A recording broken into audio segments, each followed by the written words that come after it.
Hello, BookTube, and welcome back to the library tour of Doom. It's the library tour of all my books and all my ebooks and all the books I've ever had in the past that I don't have at the moment. That was Lord Ganesha's idea. So we're going through this book by book forever. And today we're going to the iPad. We're going to a book that I don't currently have a copy of. If I saw an old mass market copy of this thing, I would grab it in a heartbeat. It's this. It's Out There Where the Big Ships Go by Richard Cowper. John Middleton Murray writing under the pen name of Richard Cowper. Elegant collection of short stories, science fiction and fantasy short stories from the year 1980, when all the world made sense. This is an author who's probably better known for a big timescape novel that he did called Profundus, and also for a trilogy, the Corley trilogy. But I've always had a soft spot for this book. This is a collection of short stories that are elegant is the word that comes to mind. They are intellectual, they are reserved, they are a little bit sad. And I had this paperback forever and ever. I had this paperback was in my science fiction collection, including during the many years when my science fiction paperback collection was enormous. We're talking thousands of books. Because this was back in the day when you could go into a drugstore or a bookstore or a dry goods store or whatever, and there'd be a spinner rack of paperbacks, and a lot of those would be science fiction paperbacks. They weren't just in bookstores, and they weren't cripplingly expensive. You could go in and spend $5 on, $5 in tax would get you 3 books. And it was a golden age. I believe firmly that historians of the genre will look back and say that the late 1970s into the late 1980s was a golden age of science fiction. An enormous amount of creativity being poured into science fiction and fantasy. Some great books.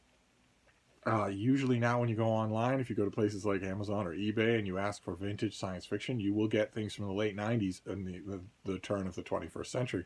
But these, I don't know, they fall into a gap. I don't see them often. And quite often, Timescape, the books with the banner Timescape on top, would be a perfect indication that it was a terrific book. They had a great editorial team. This, I think, did originally, I eventually get one of those banners on top, but one way or another, I don't know of science fiction or fantasy today being written like this, with this kind of intelligence and dry wit and sort of melancholy intellectual reserve. Not all the stories in this volume are as effective as all the others. In any science fiction anthology, that's largely going to be the case. The title story, I think, is very strong. There are a couple of others that are very strong as anything this author ever wrote. And he only wrote for a little bit longer after this, and then sort of just voluntarily retired from science fiction. I'm not even sure off the top of my head if John Middleton Murray, is the author who wrote under the name Richard Cowper, is still alive. I'm guessing not, but I've been wrong many times before in the Library Tour of Doom, so I don't want to commit to that.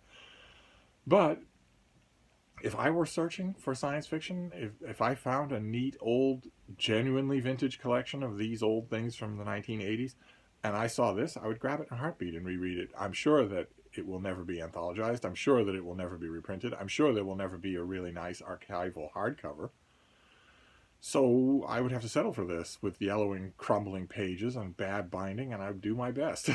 Maybe I will find such a thing every once in a while. My favorite used bookstore here in Boston is always out buying, and they're not particularly picky, so it could be they'll get boxes and boxes of somebody's great science fiction collection, somebody's science fiction collection that's very much like the one that I had, in which case I will go hog happy. But in the meantime, that's our book for today.